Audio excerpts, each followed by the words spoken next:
Rolling if you guys are ready. Yeah. Okay, so welcome everyone. I am Josh, user group leader here for the contract manufacturers of, I guess, East Coast, but you can be from wherever. We're not going to kick you out if you're not from the East Coast. Plus, what does that even mean? I don't know. I'm not presenting today, but I have two great people that are.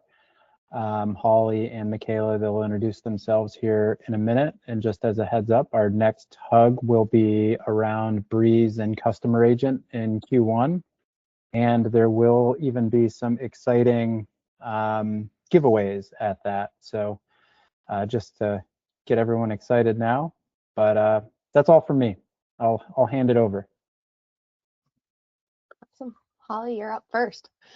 Okay, luckily I think I've met most of you, which is awesome. I hope you're all doing well. If you haven't met me, I'm Holly Job. I am one of the partners and COO of Protocol ID. I wrote the book Inbound Immortal, The Undying Art of Attracting Customers, and I've spoken at FabTech 6 times, specifically about building inbound, loop, whatever you want to call it, manufacturing strategies. So this is right in my wheelhouse, and I'm super excited to get to present with Michaela today. For non-work stuff, if you're wondering, I'm mom to the coolest 10-year-old on earth. I'm really stressed about Stranger Things right now. I don't know if anyone else is watching. It's pretty much all that's occupying my daytime running anxiety. So I'm really excited for Volume 2 to come out on Christmas. And this is a caveat I give in all my presentations. If someone was to come through my front door right now with a soft pretzel, I would leave. So just so we know, if I disappear suddenly, it's because a soft pretzel has entered my midst and I have to do what I have to do. But I'm really excited to be here with Michaela today. I'm excited to talk about 2026 strategies and how to make them super impactful. Holly, you said 10-year-old. You've aged Lyra very quickly. Did I really? I meant 10-month-old. That's crazy. Yeah, she can't do anything 10-year-olds can do at all. She can't even walk. 10-year-olds can barely eat solid food. She's failing as a 10-year-old. Coolest 10-month-old though. I am Michaela Phillips. I am the director of strategy here. I love helping the team and clients work towards their goals. So I'm super excited of talking about 2026 marketing, how to reach those goals, some activities, the combination of inbound and loop marketing and what that all looks like. So super excited to dive into that today. Non-work related, I love to read. I've read 48 books so far this year. I do think I'm going to fail my reading goal of 52 books this year, but coping with that currently. I can be most often seen on walks with my husband Ryan and our dog Coda. He is a German Shepherd and pictured above. And I love sports. I was a collegiate swimmer at St. Bonaventure University and rooting for the Bills this year, so go Bills. All right, and today we're going to dive into, again, 2026 planning, the industrial growth challenge, inbound versus loop, what's changing and why, and what can still stay the same. AI and automation for manufacturers, HubSpot tools that power that loop marketing, different ways that we can be using the tools within HubSpot to help us iterate faster, be more personalized, achieve some of the elements of loop and inbound that we'll emphasize as important today. Holly and I will do a what's hot and what's not in 2026 so that you guys can form your 2026 action plan, and then we'll have some time for Q&A. I would like to address up front, you will see some very AI generated images in this PowerPoint. Our graphic designer, Paul, is having quite the Q4. So he had no part in this. Just want to clarify so that it's not put on him at all. And also I think it ties into, we'll be talking a lot about what AI can do. There are still a number of limitations, some of which you'll see on the slides today. So we'll dive into it. Holly, anything to add? No, I'm super excited. All right, we'll start off with 2026 Industrial Growth Challenge. So what is the problem and why are manufacturers struggling right now? It's a challenging landscape. We're hearing a lot of the same things from many of our different clients. Some of those include evolving buyer expectations. People are always expecting more and faster and lead times and all of that good stuff. Technology shifts with AI, automation, and digital-first research. The pressure to do more with the same headcount. And then disconnected data. And we'll talk a bit today about loop and inbound and what all of that means, but the more connected your data, the faster, more informed decisions that you can make. And it's becoming more and more apparent in this changing landscape that disconnected data leads to those slow or uninformed decisions. And then the result, stalled growth plans, missed opportunities. So we'll talk a bit today about how we can combat that. And we'll talk a bit more about what buyers expect in 2026. So we talked a little bit about buyer expectations shifting. What are they looking like now? People are expecting faster and more personalized content. So not just how does your solution solve the problem, but how does it solve my problem? Technical depth and clarity. They want quick answers, but they still want that depth there. They want to know the true why behind it. Self-service education. So they want to be able to do more research up front with less outreach. And some of that we are seeing in some of the initial data that we're seeing for the end of 2025, where we're seeing less traffic to the site, but search volume is still up. We're seeing higher quality submissions across the board, indicating that those people who are submitting those forms are doing their research up front. They're going to different places, whether that's chat, whether that's deep diving into forums, whether that is eventually landing on the site and then submitting that form. Yeah, I think, Michaela, that's a really good point. And what we were talking about last time too, just with, or last slide, with buyers evolving and everything. Back when I was joining sales calls when I first started, the concept of content, I remember a lot of companies would ask us, like, what is a blog? Nobody wants to read blogs about business and things like that. And we are so far from that now. The expectation is that information is available at the click of a button at your fingertips. And manufacturers, you guys are in such a unique space where that information has to not only be easily available, but also really in-depth, clear, accurate, all of that kind of stuff. And that's a challenge to produce a volume of content that meets all of those needs. Michaela and I will talk about a little bit some tactics for that. But I think that that self-service education is now an expectation of everybody. Buyers have evolved so much. And that depth and clarity versus just like the AI overview that's happening in search. That can be great, but also it leaves buyers wanting a lot more. So making sure that there's somewhere that they can find those like really deep technical articles is so important. Right. And having articles that meet them at whatever stage they're at too. So Yes. maybe for some of those awareness topics, they're fine with the brief AI overview. But the faster that we can get your guys' names out there and in that top result, the more that's going to stick around with them, remain top of mind, so that when they are then searching for some more of that consideration decision pieces where they do need that deeper dive into come to the site, making sure that you're there as well. Great point. And then seamless experiences across sales, marketing, and service. So having everything work in tandem, not having any disjointedness within their journey of interacting and working with you as a company, making sure that everything's ringing true there. And they're looking for a true partner, not just a vendor. And I think, Michaela, our graphic lends really well to a quick huddle about AI. This is the craziest looking laptop I've ever seen in my life. I really appreciate that we can see what he can see, but also, again, just showing some of those limitations. So manufacturing companies specifically are in this unique position where the AI tools are there, the ability to generate content is there, but the bar is so high for accuracy. And then also, if you're trying to harness AI to write about solutions that are entirely unique to your company or something that doesn't exist yet, that comes with a certain set of challenges in how to do that and do that accurately. So you're not accidentally, as the person in charge of marketing versus the engineer, publishing something that is the equivalent of a laptop that has a screen on the outside instead of the inside. I like to believe that it's on both sides. Okay, that's fair enough. But who's to say? Really? Sure.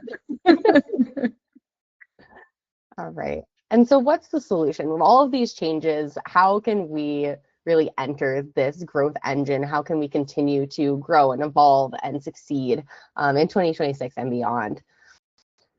So we're looking for a system, not just a set of tactics. There are 4 core components to this. demand generation, sales enablement, customer experience and advocacy, and then continuous optimization.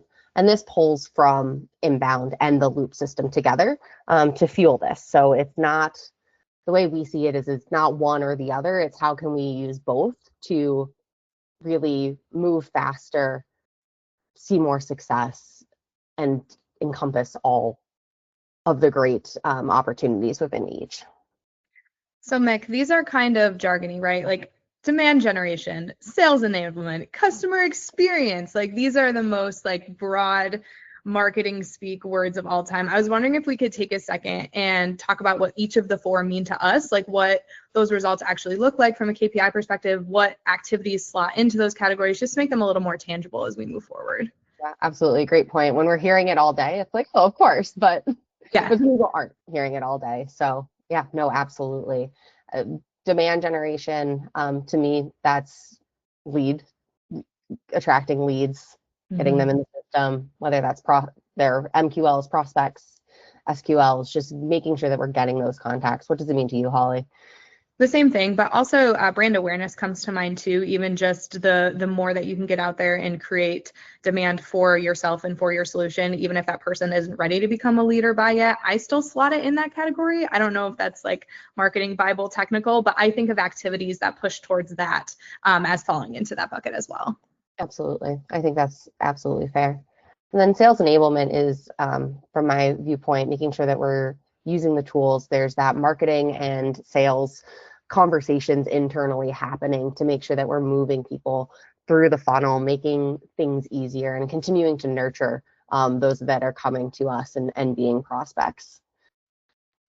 Yeah, I know a lot of people here, just by like names of companies and stuff, have been producing content for a couple of years. And I think sales enablement is really somewhere where you can take that next step in 2026 because, and I've heard Josh say this before, so I'm not putting him on blast, but salespeople are not always the best writers in your organization. So harnessing some of your existing content that you've already, oh no, he came off video. He's going to yell at me. Oh, they're the best writers. But harnessing your good content producing people and the things that they have already produced, whether that is your agency or somebody in-house or whatever that looks like, how can you repurpose that to then help sales so that you can move some of those more early stage leads, knock the dust off of them, and move them into something that's actually productive in 2026? I think that is a great thing to keep in mind if you've been doing inbound for a long time. Such a good point. I think that also that shift really helps to shake some things out and get things moving again if you've seen some stalling. As far as customer experience and advocacy goes, I'd say making sure that everything that you promised up until that point is the actual lived experience of those customers once they come on board. So really solidifying those processes, making sure that it's smooth and easy on their end to have a great experience with your company. And then from the advocacy standpoint, asking them about it, taking their feedback, whether it's good or bad, to improve your processes from there. And then if it's good, asking if you can put it on the website, if you can use it, if they're okay with sharing that with the world so that you can drive more social proof and trust that way. And calling again back to people who have been doing inbound for a while, and some of the slides we were talking about earlier, just with the expectations of buyers. If you've been operating off of the same buyer persona for several years, it might be time to do some recon and figure out maybe how your buyers have changed. And maybe you've been updating your buyer persona here and there via competitor audits, SEO audits, like those type of things that are giving you that information from a behind the scenes level. But redoing some buyer interviews, asking your soulmate customers, hey, what's important to you? How are you looking for things these days? Can be really important since so much has changed so rapidly. There may be some really crucial insights in there that could inform how you address the customer experience through your marketing, sales, and service. Absolutely. And then continuous optimization, that one is my favorite. It relies on looking at the data, seeing what's working well, seeing if you're looking at the reports and there's a topic that is attracting more from a lead standpoint, from a traffic standpoint, making sure you're leaning into that. How else can we utilize this? Do we have an ebook or a pillar page already created for this? How can we talk about this more?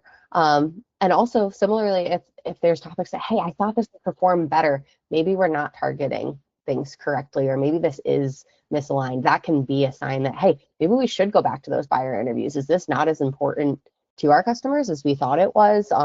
Or is it again, a keyword issue? Is there a better way to be reaching people in this subject? Or is there a better format in which people would like to receive this information? Maybe it's not a blog, maybe it's short videos, things like that. Using the data to really drive what comes next and revisiting that. That's part of the reason why we do quarterly strategies here. We have that year roadmap, that year plan, but we need to be revisiting it, using the data to make informed decisions on what comes next so that we can continuously improve. Chef's kiss, I have nothing to add. Well said. Well, should I just log off now? Yeah, everyone's good, right? We can go. There's no All soft right. pretzel here yet for me, so I have to stay. We'll keep going. All right, and so a quick refresher on traditional inbound marketing. You see the standard, well-known, beloved flywheel right there with attract, engage, delight, the 3 steps towards growth. That was the core of traditional inbound marketing, and still is in some ways. So this relies on content-led trust building methodology. This is Holly's cue to talk about load. I swear this is going to be relevant. But since HubSpot rolled out loop marketing a couple of months ago, I've seen a lot of think pieces and buzzwordy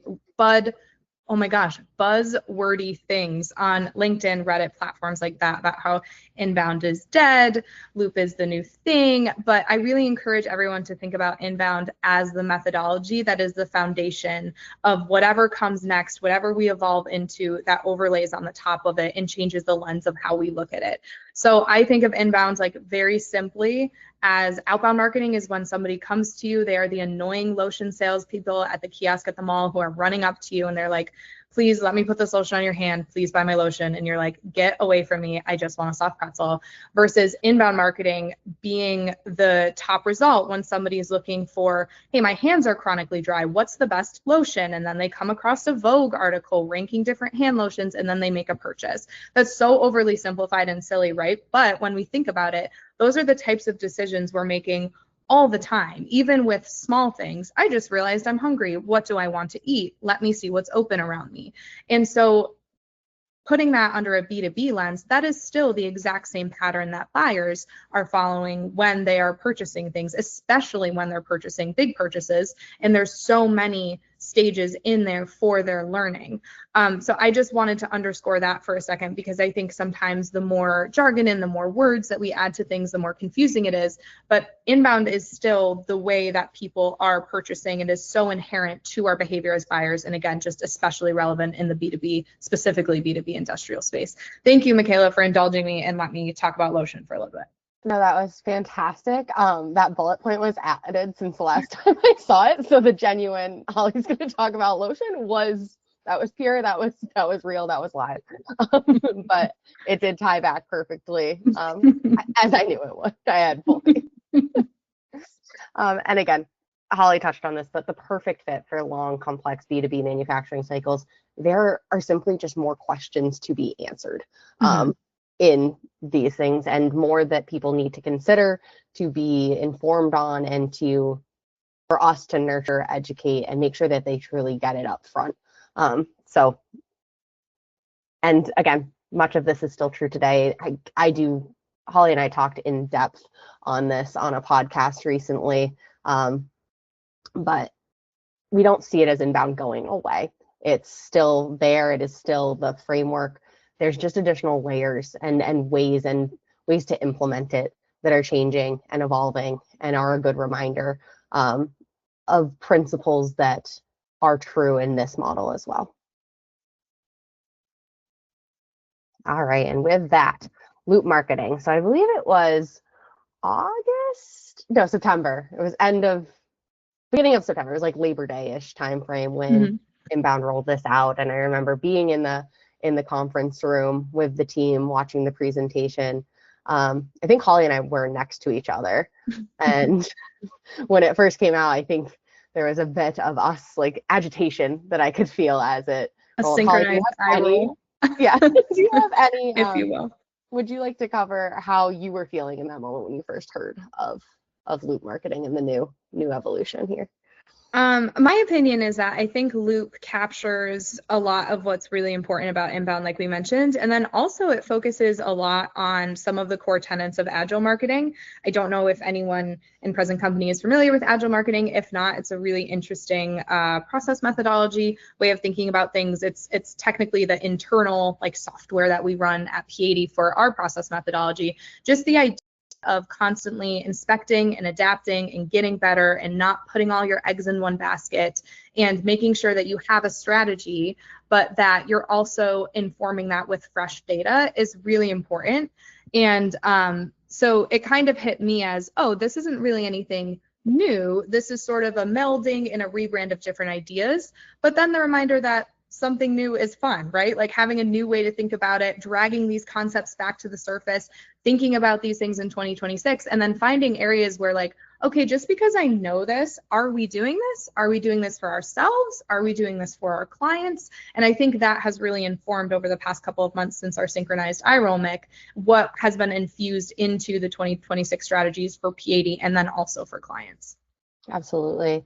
With these 4 stages, the express, tailor, amplify, and evolve, I think there's a lot there, and it brought almost some more fun back into it. I think we know typically what's works. We have a really nice standard process that we obviously adapt for our clients, and it looks different for everyone, but there's some core elements of it that are tried and true and trusted. And I think what was fun about this is it spurred some thoughts. It got some new ideas out there, some new ways to accomplish tactically what we had been doing strategically for a long time. So that's one thing about it that's really excited me as we've moved forward. Josh, I see a hand. Yeah, I didn't want to just barge in. That's okay, you could have. I know that you guys are going to talk about this a little bit, but when they announced this, I think the part that stuck with me was the discussion around failing faster. And I know if no one likes to fail, and it's something that we have historically had a hard time maybe convincing people that like it's okay to fail. Like we can figure out what's working and what's not working faster. That's kind of that moment where you can adapt and be agile, as Holly mentioned. So that's what really stuck with me as to their talk track around Loop. I could feel the eye roll from Boston or from San Francisco, though. I guess we were in San Francisco. Yeah. And we've touched on a lot of this, but this continuous circular multi-channel movement is something that's really exciting. And again, that failing faster, that being able to adapt to be truly agile is such a good reminder. I think that it's something that we see a lot of, but it put a name to it that I think is really, really important. And again, brought it to the forefront. How can we try new things? And hey, maybe they won't work exactly as we pictured it, but maybe that will spur another idea that will work. And so being adaptable and really, really moving in that direction. Faster content creation and refinement, which we touched on here. And then personalized beyond basic segmentation. I think that was another really great reminder where there's more and more tools now, and we'll touch on some of those in a bit here, but just finding different ways and going beyond that basic segmentation. Okay, we know this section of people want this product, this section of people want this product, but how can we break that down even further and make that journey a little bit more specific to them? And then it's designed for AI and an automation era. We're able to fail faster, move more quickly because we have better tools in place to help that. I think that's a very important thing to remember. All right, so let's compare. Looking at the two philosophies, we have inbound, which is traditionally more linear, step-based. Okay, first we attract, then we engage, then we convert and move from there. Content was truly king, and I think it still is in this new model. There's a lot of manual optimization, so adjusting on the fly, but also doing it was a little bit slower to do. It's trusted and it's time tested, which it still is today.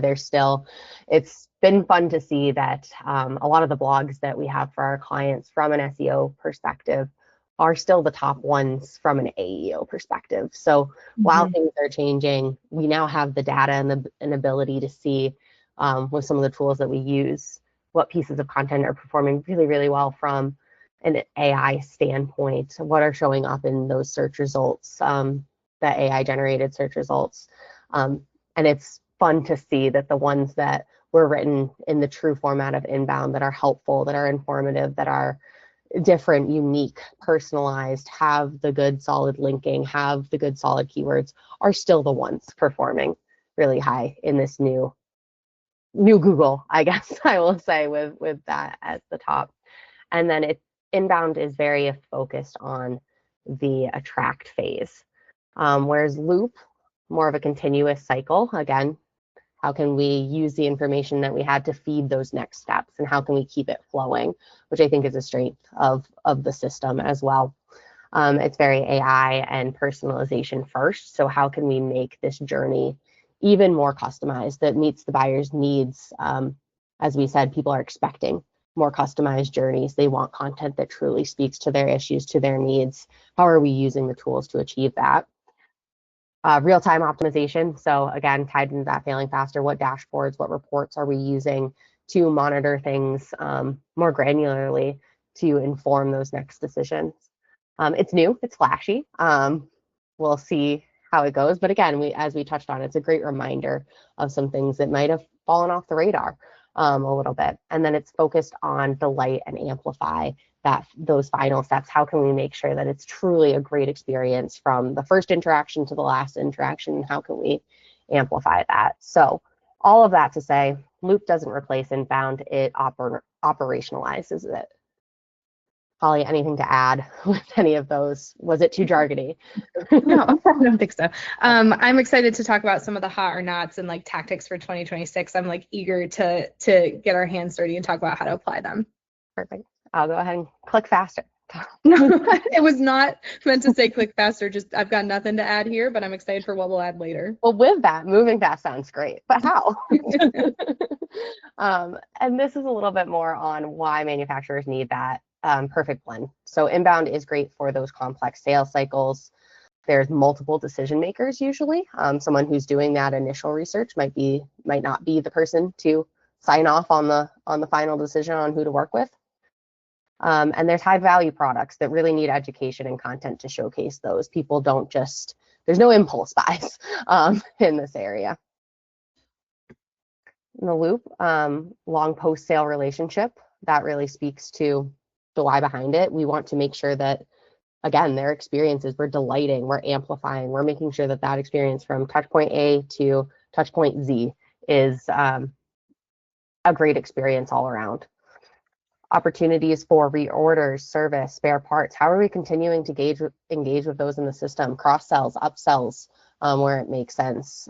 Making sure that we're nurturing, that it's easier to keep a lead and to continue to build that relationship than to find a new one. So making sure that we're utilizing the system. We have a strong, clean CRM that allows us to do so.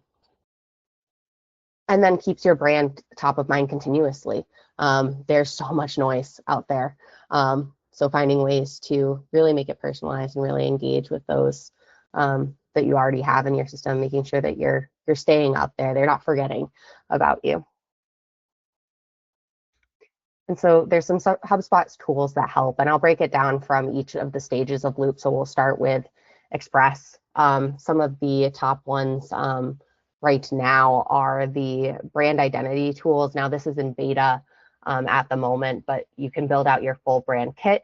And if you can see, I know it's a small screenshot, but you can also build out your true brand voice there. It breaks it down from personality to default tone, your mission, your goal, and so that when you go in and you're asking an AI assistant or utilizing it to help form the first draft of a piece of content, you're able to truly pull from this brand voice, which helps the content generation be faster. Still needs human interaction, not just to fill out this brand voice and brand guide, but also to make sure that it's carrying that through, and that the expertise in these niche topics in the B2B manufacturing space are getting the details, the data that they need to be truly helpful and to stand out. And then there's also these Breeze assistants. Right now it is in beta. They don't use credits. There is a byline that says in the future they may require HubSpot credits, but these assistants can be customized. So we have a brand assistant here. We could build out a content assistant, a sales assistant. Basically, it gives you the framework to be able to build out different types of AIs to help you with whatever you're trying to do within the HubSpot system. In terms of HubSpot tools that help tailor, this is where we really get into personalization and segmentation tools. So again, this is in beta, but you can play around with it. We did some playing around with it earlier this week. Donnie was working on something on the P80 side. Mixed results. It's still newer, but there is great potential for this. And I think as the tool gets stronger and things like this is a really exciting one to use in 2026 and beyond. So creating personalized content, right now you can choose between a landing page and a CTA, and you can personalize it to sell and market a product. Some of the segmentation that you can use is you can select an existing landing page, which is great. You don't necessarily need to start from scratch. You can choose a segment type. So say you had a list of people who are in the same stage that you really wanted to speak to, and then give it a name and craft it that way. And basically you can have it showcase different things to different people and alter that message a bit to make sure that you're communicating. Again, they have this pain point. You're not using general language to solve it. You're addressing that specifically. And then this is what I'm most excited about, Mick, because and maybe it's just my wounded past writer heart speaking, but there were times where obviously any company who is following good inbound, trying to help their customers, they have different parts of their website focused to different markets. So if you're someone who serves the medical space, the automotive space, the aerospace industries, we would create different versions of landing pages by hand and hope that people would funnel to where they need to, make sure that we had the click paths in place to find them. So this is really cool. And I think will both save marketers time, it's that they can spend to like other things that are more impactful than cloning a landing page and tweaking language, which is so exciting. But then also it will end up being better because you don't have one poor writer, poor marketer sitting there trying to think of how to say this thing 4 different ways for 4 different industries. So I think this is one of the top examples of when people talk about using AI in a way that makes you better and makes you faster. This is a really tangible example of that for me. I agree. I think that this is a really exciting tool, and I can't wait to see and do more with it. That question has a question. At what point do marketers just go down the company slide and ride around on scooters all day? Wait, we can't do that now. No, I think that there's still so much need for that touch, that engagement, especially with the complex topics that we're talking about. But I think it's great to be able to do more and again, fail faster. So if we're not spending all day cloning and creating those landing pages, then we're able to spend more time looking at the data, seeing what comes next, forming the next great piece of content and moving that way. Totally. But slides are always fun. So. And then finally, there's also, and this is available with Marketing Hub Enterprise, but automation for more personalized customer journeys. So basically building out workflows that is almost like a journey automation. So that this person does this and then they do this, and really building it out and being super strategic about what pieces of communication, what they're being shown when, and using that automation to do so. Tools to help amplify. So some of this is testing what's working. HubSpot rolled out the free AEO grader. It's linked in this PowerPoint, which we'll send over after this presentation, as we typically do. But you can enter your company name, you can enter your information, and it will give you basically a full-on report of what's performing well, where some opportunities to improve are. So super exciting.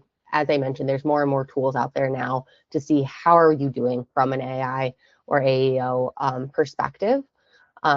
Because it's not always in the traffic. I think we were always so used to being like, oh, well, the traffic metrics will show how we're performing from an SEO standpoint. Of course, there is always the SEO tools to see, oh, keyword perspective wise, where that falls. But at least we were able to see that a little bit more clearly in the traffic metrics. And I think one thing that's uncomfortable and a shift with the rising of AI is that we can't always see if someone read the AI overview and saw that it linked back to our content. I mean, sometimes they're clicking it and we're able to track AI referral traffic now in HubSpot, but there's still that kind of unknown. And I think as more tools come out, making sure you're making use of those, you're seeing what's ranking, what's not, and using that to inform and drive decisions.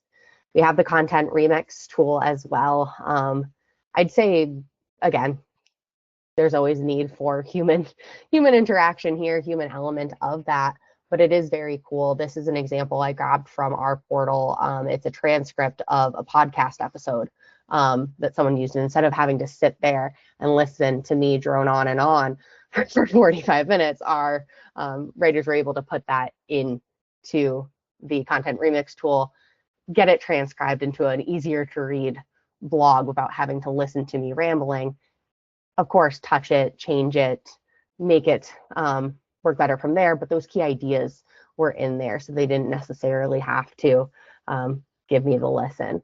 And then using that to kind of more quickly form CTAs, emails, social posts, going from there to that next level. So really cool. And I think there's just more and more that the content remix tool is able to do.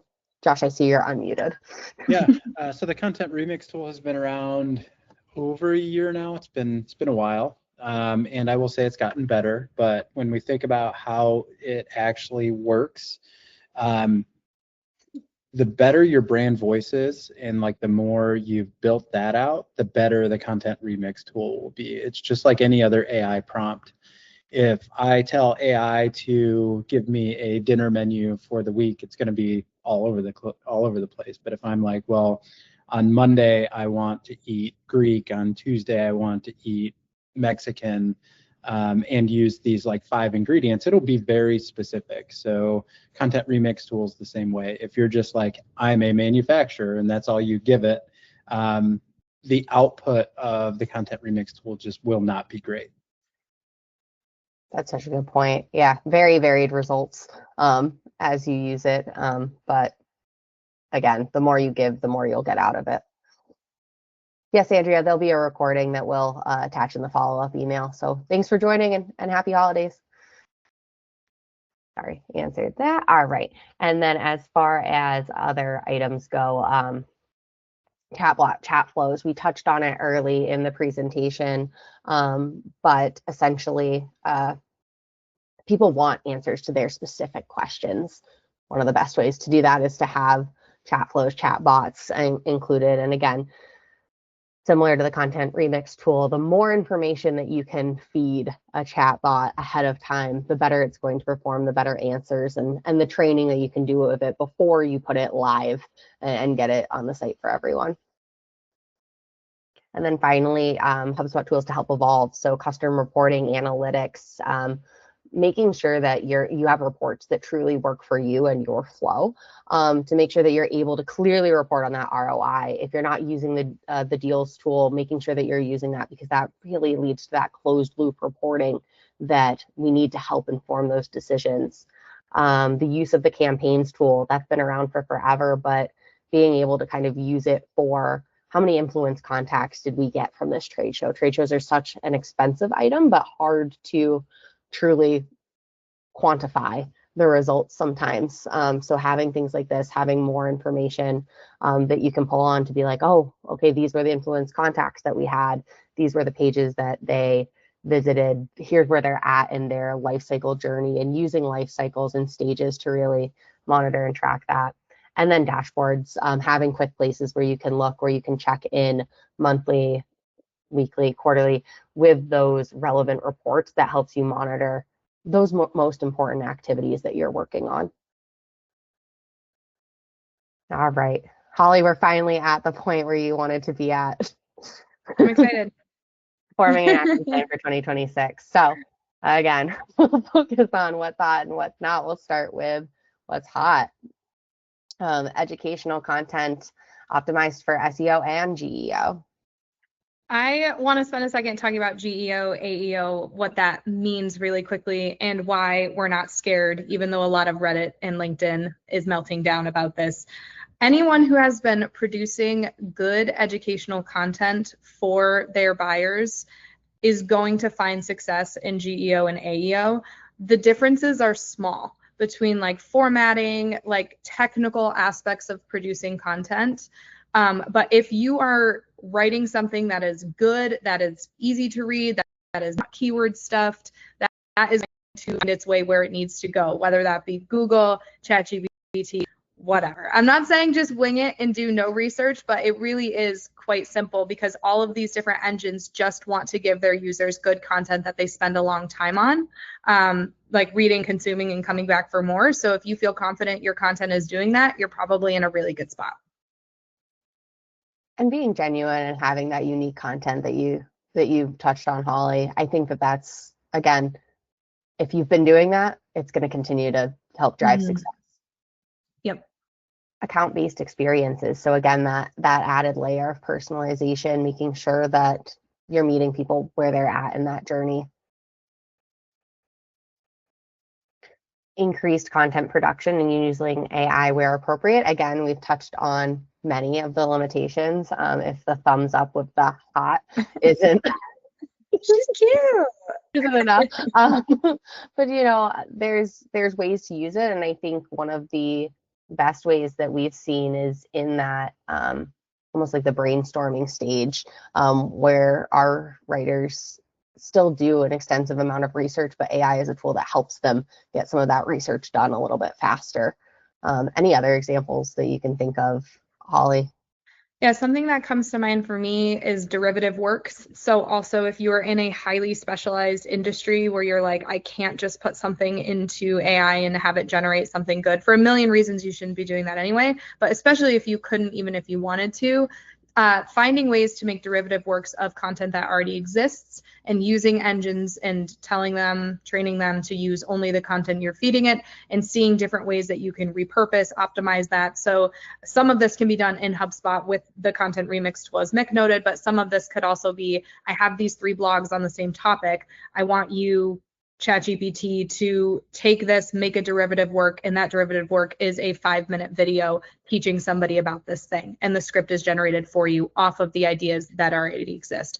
One of the biggest sticking points for us as an agency, and I'm sure in-house manufacturing marketers feel the same, is getting approval from subject matter experts so that we can move quickly, because they're busy. They're engineers. They're doing engineering and stuff I could never even dream of understanding. So I think also leveraging AI where you can to have that content move quicker and be more accurate for them is helpful as well. So whether that means working with them to train an assistant that has a lot of their ideas, feeding it textbooks, like, it sounds silly, but making sure that those things are as accurate as possible so that they know they're not going into something being like, well, I don't want to spend 4 hours adjusting this blog because this person had no idea what they're talking about. So I think AI can help you move quicker in that space as well.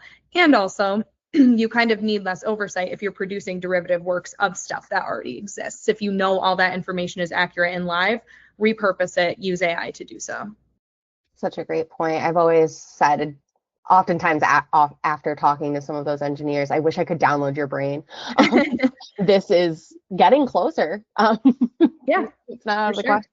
So, service-driven marketing. So again, making sure that the experiences that people are having are communicated, but also that from, again, I'll say it again, touch point A to Z is a good experience. It all complements each other. There's no disjointedness among that. Mm-hmm. Oh, sorry, went the wrong way. RevOps alignment across teams, not just a buzzword. So Holly, when you hear RevOps, what do you think of? I think of agencies, individuals, or organizations that are only doing HubSpot builds, onboardings, automations, that kind of thing, and not tying that to a larger strategy as it pertains to sales and marketing goals, and working very siloed. So when we think about revenue operations, it's sales, marketing, service, driven by all of your tech, your HubSpot, all of that, and they need to work together and be intuitive to all of the people touching it. Campaigns need to be smart, things need to be in the right places. A RevOps developer, a HubSpot developer should not be working in a vacuum. They should be working very closely, ideally, with sales and marketing and service teams to build those systems. Yeah, and to make it smooth. Like, I think sometimes it's like, oh, well, we can do this and we can do that, and that's all very well and good, and unless it doesn't help those Right. who will be using it, or that alignment across the teams, as you touched on. 100%. And then multi-channel amplification, think video, LinkedIn, AI answer engines. So how can we, again, use pieces of content, stretch them further, make them work more for us? And again, that's part of that moving faster that we're able to do with AI. Mm-hmm. And then continuous optimization, making sure that one thing that we've seen pretty much across the board is that the posts that we're re-optimizing, posts that were tried and true, performed well for us from 2022 forward, making sure that we're going back, we're touching those, we're re-optimizing, we're adjusting for the things that we can adjust from an GEO or AEO perspective, and maintaining that good SEO, doing that keyword research, even in some ways combining blogs. So say we have a few blog posts on a topic, one of them's performing incredibly well. The other ones aren't seeing that same level of traffic. We've been doing these types of things I've been calling them combo ROPSes, where we kind of take that one piece that's been performing really well, update the content there, add in the content from those other blogs, and actually end those blogs, shut them down, have them redirect to this new resource that's stronger, that's better, that's more applicable. Because again, people want that deep dive, people want that true information, and that has been performing incredibly well, and helping things jump up to the top of search results, because again, it's that longer topic. As Holly touched on, these platforms want you to stay on there longer, want you to find that content that you want to see, and that's part of it. So looking for opportunities and things like that.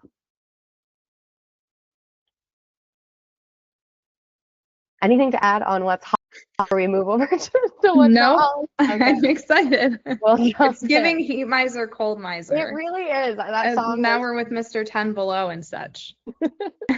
Absolutely. All right. Out is waiting for leads to come back when they're ready.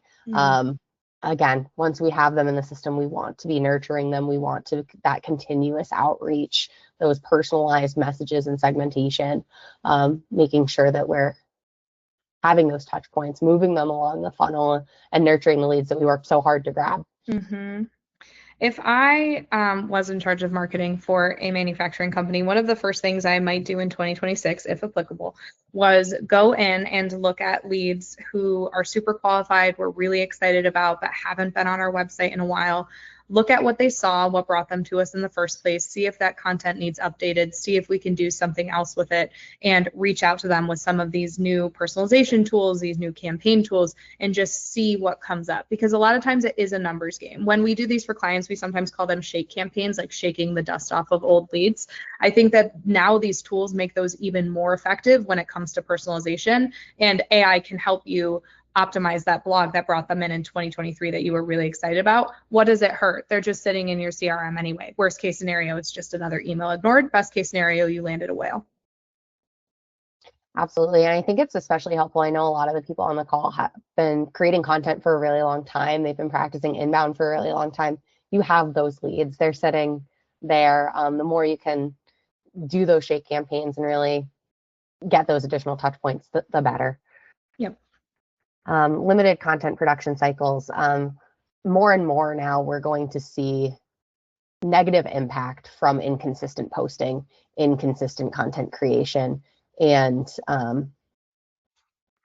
just stalling out. One thing that we've always said to our clients is that if a piece of content is written but not published, it's as good as not written. We need to get those approvals across the board. You need to get the content up and working for you as quickly as possible, so that we can continue this loop, fail faster, create more, and move more quickly. Treating websites as static brochures. Again, this ties into what we've talked about on the hot slide with that continued optimization. But again, making sure that you're making those updates, you're touching, you're optimizing, you're seeing what's performed well in the past, and if it's not currently performing as well, why? How can we update it? How can we adjust it? And also, what's on the site that maybe isn't true anymore? Things are changing. Companies and businesses are changing, and even taking a look at your site and being like, okay, we've grown all this content. Is it organized in a way that's helpful for the clients still? I think a lot of times we see that with our legacy clients. It's like, great, we have all this content. Zooming out and looking at the main navigation and making sure that's still something that's user-friendly and applicable. I think that's another really great point to go back to your soulmate buyers. Say, pretend that you've never met us before, but you are looking for us as a solution. What are the things that you like and dislike about our website? And that is your quick short list, because I know not everyone has access to like the most sophisticated SEO tools in the world. So focus on user experience, focus on what the real people who you want more of are experiencing when they look at your website, and make changes from there. That's a great place to start. Absolutely. And listening, even if there's some times during the sales process that your salespeople are hearing, where is this? I could not find this on the site, or I wish I knew more about this beforehand. Using that as kind of a proactive way to be like, oh, well, if this piece of content exists and no, if a tree falls, and so no one's ready. So updating from there. Relying on only one form of content. So again, having the content that's working well for us stretch further. How can we create derivative works, videos based off the blog posts, things like that. And then also making sure that departments aren't siloed. So making sure that sales, marketing, and service are all communicating, working together, pulling in that same direction. And then manual reporting and handoffs. There's so many great automation tools. We touched on a few within HubSpot just to make sure that things are constantly updating, things are constantly evolving, and using that to help drive the loop. So your action plan for 2026, and potentially the best image that was generated by AI. Look how excited they are. And the good news is a lot of this just ties together what we talked about. I promise we're not going to throw any new concepts at you in the last 5 minutes. This is just synthesizing it into one place. Right. It's more so a helpful checklist for you to come back to after. Yes. This idea of clean, unified CRM data, making sure that you have the systems in place to report back on the success that you're seeing and improve from there. Mapping for inbound, but add loop opportunities. So consistent content production, but how could we, again, add something new, add a video element to a blog post that's performing well, things like that. Use automation workflows or sequences to nurture leads and prospects and utilize personalized content. So again, we've touched on that a lot, but again, there's great leads in your systems. You need to make sure that you're reaching out to them and making contact. Asking how can your content stretch further and reach more people? So building that continuous content cadence, using the data to help inform that. aligning sales, marketing, and service, especially around the life cycle and where leads are stalled out or where leads are moving through quickly, and using that to help inform decisions. Measuring life cycle metrics, not just leads. So it's great to have 1 million leads. How many of those are actually opportunities, and being really honest about that. And then from there, backtracking and be like, okay, is there content that drives more of those SQLs than other pieces of content? How can we focus on that more? How can we, again, or also, okay, that pillar is building out sales qualified leads really well. How can we apply that to another pillar of the business? Mm-hmm. And then if you're doing all of this, it might be time to look at the new tools to help further optimize and further personalize. So again, there's so much that we covered today that are not new ideas, things that are good reminders, but things that people have known. So how can you take it that one step further, continue to optimize and continue to personalize? All right, we have 2 minutes for questions, but of course we'll hang out here if there's more questions than we have time for. But overall, thank you guys for hanging out and listening to us on this. We're really excited for 2026. There's just so many opportunities. And so with that, we'll open the floor for questions.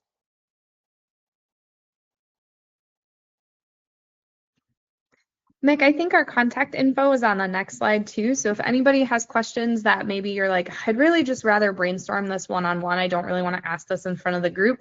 I believe these QR codes go to our LinkedIns. I did not test them out, but I think that's where they go. Is that right, Mick? Yeah, that's what yours and I's definitely do. Josh's is left over from the last time we did one, so I didn't check it. So as long as whoever created that presentation had the right QR code, then his should work. Cool. Tori, we have a question. Thank you for doing this. This was great and very helpful. Can you hear me okay? Yes, absolutely. Okay. So we're a B2B manufacturer, and so we are always trying to attract new dealers, and we also are attracting homeowners, and we don't sell directly to the homeowners. So we have that extra challenge of we pull in the leads and then we send them to our dealers, but then it kind of gets lost. The homeowner doesn't really it's not really interested in talking to us anymore when they find out we're not the ones that are going to do the sale and do the installation. And so we're kind of stuck. And so do you have any suggestions we feel like we're getting good leads and we're setting them up, but then we have a tough time getting feedback back from the dealers. I'm sure that they're more interested in selling to the leads that they bring in versus the ones that we send. Yeah. It's a bit of a challenge and the marketing is like, these seem like great leads, can we get some feedback, what was wrong with these, and then finding out whether the lead is closed is a challenge. Yeah. I will say that well, I'm going to put Michaela on the spot here, but Holly can answer too, because we have a client that has been through exactly this scenario. Exactly that scenario. Exactly. I was like grinning from ear to ear. I was like, oh my gosh, this is crazy. No, Nick, it's absolutely a challenge. I think one of the best ways is to use those automation tools. I don't know if you have HubSpot, but in whatever system that you're using, making sure that those tools are in place to have really clear communication once a lead comes in, having that follow-up flow, but also having it send directly to the dealer. And one of the ways that the client that Josh and Holly are referencing did for a while, and it was the most effective that I've seen with this loop, is they had some of those dealers have some sort of access to their HubSpot account to log things in there, so that some of the data is there. That was their best flow with that. They've tried other things since then. It's consistently a challenge. I don't think there's a silver bullet solution there, but again, as much as you can automate that flow and having those check-ins, they do still, they'll check in with the contacts that were sent over to the dealer as well, just to be like, hey, how was your experience? And that can kind of identify some holes as well. It's hard too, because one dealer might be doing a great job, another dealer not so much, and diagnosing that is an extra layer of difficulty on top of that I see you nodding. So I'm sure that's. Yeah, we started out doing completely automated and sending the leads out, and we found that actually wasn't a great way to work, because especially when we do like a Facebook campaign or something, we were getting a lot of bad leads, and we were worried that was hurting, that we were sending so many bad leads that they started ignoring them and not paying attention. So we wanted, and also the sales reps, that's a great call to make. Hey, I got this new lead for you, so they wanted any opportunity that they could get to, so they were kind of checking out the lead, seeing if it's somebody that's appropriate, and then being able to reach out to the dealer. But it is a challenge, because we're sending it now to multiple dealers, where before the automated, we were automatically just sending it to one. Now we're trying to send it to others, because we weren't getting the close rate we were hoping for. And so we're trying to send it out to others. And then the dealers also do sell other products. And so that might be another reason that they're quiet about. Maybe they close the deal, but just not selling our product. And so it's it's an ongoing challenge. And so we keep trying different things, and so, what we are trying to do in 2026 is create a dealer portal where they can log in, and it will be easier for them to see those leads. And so we're trying to find a nice way for them to be able to see those leads and see their close rate, and hoping that will kind of encourage them. Because when we're just emailing them, they can get lost, and then they don't always come back and update it. But if they have an easy way to see, here's my leads, I can update and put a note whether this was a good lead or bad, and stuff like that. So we're trying to implement something using HubSpot memberships. We have HubSpot, we have the pro version of each of the different hubs, and then we're getting enterprise service hub. And so we're hoping to incorporate all of those and use memberships, so they log in and see their special content, their segmented content just for them.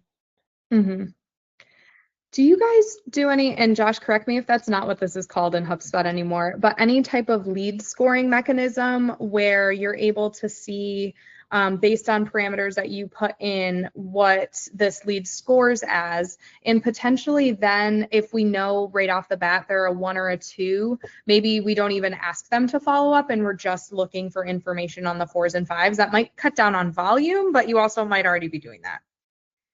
Yeah, there's still the lead score, and then even added on to that, there's that buyer intent functionality, which is even better.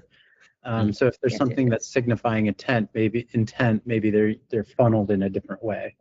Yeah. You know what? Even passing that information along to the dealer may make them a little bit more motivated. That's what I'm thinking. If somebody calls and says that, it's harder to ignore. So yes. And even like maybe there could be a way to get in to a certain cadence with the dealer, depending on what feels appropriate for your business. But if you know you're only looking at like 5s and 4s, maybe there's a standing meeting the first Friday of the month to go through the 5s and 4s with that dealer. And we know that they're only talking about things that are exciting. So it's more mutually beneficial versus, like you said, sometimes from a Facebook campaign, there's going to be some random 1s in there. And so it's going to just feel like it's not worth their time. So that could be something that just helps with the volume and the accuracy. That's a great idea, because we have focused on reaching out to every one of our dealers, within, and I have like a dashboard where they can see you haven't contacted this dealer in 30 days, so they can see their list, so they're constantly, so that's a good way to go through and say, hey, let's go through the leads we sent and figure out whether they're good leads, bad leads, what can we do to help you out. I'd say so thank you very much. I'm looking forward to more of these. This was very helpful. Thank you very much for your time. Yeah, of course. Thank you for joining. No problem. I don't know if people just didn't shut down or there are still people hanging out. Does anyone else have any other questions?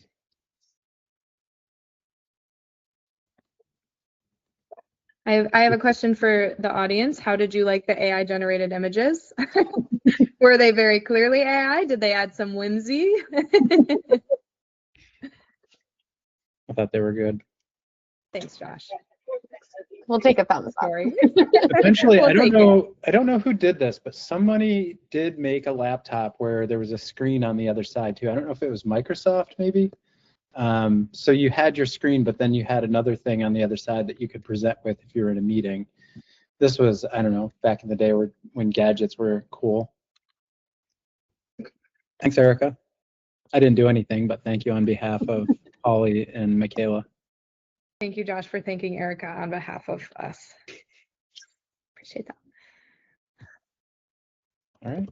The recording will go out, so y'all will get it, and then anyone that didn't attend will get it. But thank you. Yeah, thanks everyone, and don't hesitate to reach out with questions. Thanks, guys. Thanks, everybody. Thanks, bye. Bye. Bye.